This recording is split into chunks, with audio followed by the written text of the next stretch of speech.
Let's be real for a second. You gave her your time. You gave her your heart. And in return, she drifted. Maybe slowly, maybe suddenly. But she left you standing there, confused, angry, questioning your worth. Now you're stuck in that in-between space. The space between, I want her back, and I deserve better. You keep replaying old conversations, wondering if she's thinking about you too, hoping that maybe, just maybe, she'll come running back. But here's the truth you've been avoiding. The most unforgettable men don't beg to be remembered. They become unforgettable. And they do it in silence, through growth, through discipline, through power that doesn't need to be loud. In this video, I'm going to show you how to let her go, not with bitterness, not with noise, but with such peace and strength that your absence becomes more powerful than your presence ever was. Because when you let her go the right way, you don't lose her, you let her lose you. And that is when the memory of you starts haunting her the most. Letting go feels like failure at first. It feels like you're giving up, walking away from someone you once thought you'd spend forever with. And the world tells you that if you love someone, you fight for them, chase them, hold on until your fingers bleed. But here's what no one tells you. Real love doesn't make you chase. It doesn't leave you in confusion. It doesn't disappear when things get tough. If you're the only one fighting, then it's not a relationship. It's a slow emotional death. Letting go isn't losing her. It's choosing you. Choosing to stop breaking your own heart trying to fix hers. Choosing to stop shrinking just to be enough for someone who never really saw your full worth. You're not weak for letting go. You're strong enough to say, this is hurting me more than it's healing me, and walk away before you lose yourself in someone who already lost you. And that kind of strength, that quiet, steady decision to let go, not with rage, not with revenge, but with calm, is the first step toward peace. It's when the noise fades, the what-ifs start to die down, and you begin to breathe again. You start to see the version of you that existed before the heartbreak, and better yet, the version that's being born after it. Letting go doesn't erase the memories. It just stops them from holding power over you. It's not about forgetting her. It's about remembering yourself. It's about choosing a life where your value isn't based on whether she texts back or not. It's about no longer waiting for someone to love you right, and finally deciding to love yourself better. That's not losing. That's healing. That's winning quietly. You keep telling yourself you need closure. One more conversation, one more explanation, one more chance to ask, why did you leave? But let me tell you something that's going to sting before it heals. Closure is a lie we tell ourselves to delay the healing we're afraid to start. Because what you're really looking for isn't closure, it's comfort.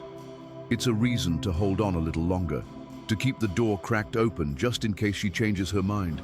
But the truth is, most of the time closure doesn't come in a perfect conversation. It doesn't come in a long text or a tearful apology.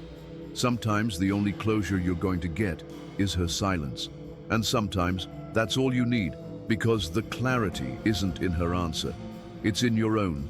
The moment you realize she knew what she had and still let it go, that's your clarity. The moment you stop needing her to validate your worth, that's your clarity. The moment you understand that the person who ghosted you doesn't get to define your value, that's your breakthrough. You see, waiting for closure keeps you stuck. It keeps your soul on pause while she moves on without even looking back. And every time you reach out, every time you check her socials, every time you hope she'll miss you, you hand her a little more of your power. Clarity says, I don't need to know why she left. I just need to know that I showed up with love, loyalty, and effort, and that's enough. Clarity says, I'm not chasing someone who can't see me. I'm choosing someone who never makes me feel invisible again. And maybe that someone starts with you, because the moment you stop waiting for her to explain what broke, you start rebuilding what's still whole inside you. Closure is external, clarity is internal, and clarity will set you free. There's a moment, right after she walks away, where you want to explain everything. You want to pour your heart out, tell her she misunderstood you, that you didn't mean to hurt her, that you could have fixed it if she just stayed. But here's the raw truth. Explaining yourself to someone who's already decided to stop listening only makes your silence seem weak instead of strong. And silence, when used the right way, is power. It's not passive. It's not defeat. It's a decision. A decision to stop chasing what doesn't chase you back. A decision to stop proving your worth to someone who already knew it and still walked away. The strongest version of you doesn't show up in long paragraphs and desperate calls. It shows up in your stillness, your discipline, your decision to say nothing and let your evolution do the talking. Because real power isn't loud, it's undeniable. And what happens when you stop explaining? You shift the energy. Suddenly, she's left with her own silence, her own mind, her own memories of the version of you who gave everything and then disappeared. She'll notice the difference when the notifications stop, when the guilt sets in, when she checks your profile and sees a man growing, not grieving. You're not ghosting, you're glowing. You're no longer trying to be understood by someone who never made the effort to understand you in the first place. Silence forces reflection, not just for you, but for her too. It makes your absence louder than your presence ever was. It doesn't just make her wonder, it makes her feel what she chose to walk away from. And in that stillness, where there used to be you trying to fix everything, now there's a version of you rising quietly, steadily, unshakably. Stop explaining, start evolving, and let your silence echo louder than your pain ever did. There's a shift that happens when you stop trying to win her back and start working on winning yourself back. That moment where you wake up and instead of checking your phone, you check your purpose. Instead of wondering what she's doing, who she's with, or if she's thinking about you. You ask yourself, who am I becoming today? And that question, that's the beginning of power. You don't get her back by texting more, by looking sad on your stories, or dropping hints into the void. You get her attention, and more importantly, your own respect, by building a life that doesn't revolve around her absence. Because nothing makes someone question their choices more than watching the person they left turn into everything they once prayed for. You don't need to say a word. Just level up in silence, heal your mind, hit the gym, work on your vision, reconnect with your people. And slowly, without even trying, your glow becomes the only closure she ever gets. She thought you'd fall apart without her. But what if you rose instead? What if every day you added more peace to your routine, more purpose to your walk, more joy to your life that had nothing to do with her presence? What if you didn't post about revenge or try to make her jealous, but you still became unforgettable because of how much better you looked not needing her validation? That's when it hits her. Not when you begged, but when you stopped explaining and started thriving. Live so well, with so much focus, growth and peace, that she doesn't just remember you, she questions everything she gave up. Because your best revenge is never found in bitterness. It's found in becoming someone she can't reach anymore. Not because you're bitter, but because you're better. And when you start building a life worth missing, that's when she starts regretting what she lost. There's a part of you that wants to get even. You imagine her watching your stories, regretting everything. You think about posting something sharp, something cold, something that makes her feel the way she made you feel. But pause right there. Because revenge might feel good for a moment, but respect lasts longer. You see, bitterness fades, but dignity leaves a mark. You don't need to prove she was wrong by hurting her back. You prove it by never lowering yourself to her level. When you walk away without screaming, without slandering, without turning cold, that kind of strength doesn't just feel powerful, it commands memory.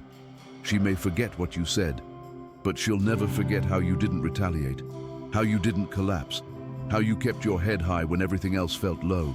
That's the kind of energy that haunts people. Not your anger, but your absence of it. Because respect, real respect, echoes far beyond the breakup.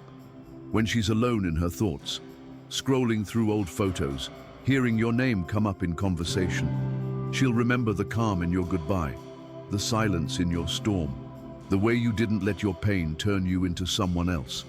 And maybe, just maybe, that's when it hits her. Not when you tried to make her jealous, but when you refused to lose your character over her choices.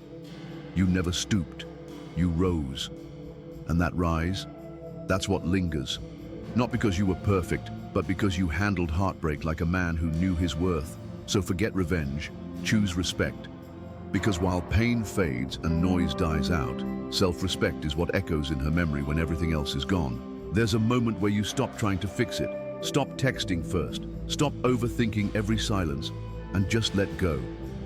And that moment, though it feels empty at first, is when you finally reclaim your power. Because here's the truth, you don't need to make her miss you. You just need to let her lose you. Not in a dramatic exit, not in angry words or slamming doors, but in a way that's so still, so peaceful, it forces reflection. She's not expecting that. She's expecting you to fight, to chase, to hold on the way you always have. But when you stop showing up for someone who stopped choosing you, that's when the weight of your absence starts to hit. Your silence becomes her mirror. She's not losing the man who begged. She's losing the man who grew, who healed, who evolved quietly into someone she no longer has access to. And that realization cuts deeper than any goodbye. Let her lose you, and let her feel what it's like to reach out and find no one there anymore. Let her sit with the weight of the man she overlooked, not because you disappeared out of spite, but because you finally showed up for yourself. That's not about punishment, that's about protection. You're no longer available to people who made you feel invisible. And as you walk away, stronger, quieter, more focused, she'll start to feel that space you once filled and wonder how she let it slip through her fingers. Not because you made noise, but because you made progress. Letting her lose you isn't about making her suffer. It's about making sure you stop suffering. And in time, she won't just remember you. She'll remember the moment she lost something she can't get back. You.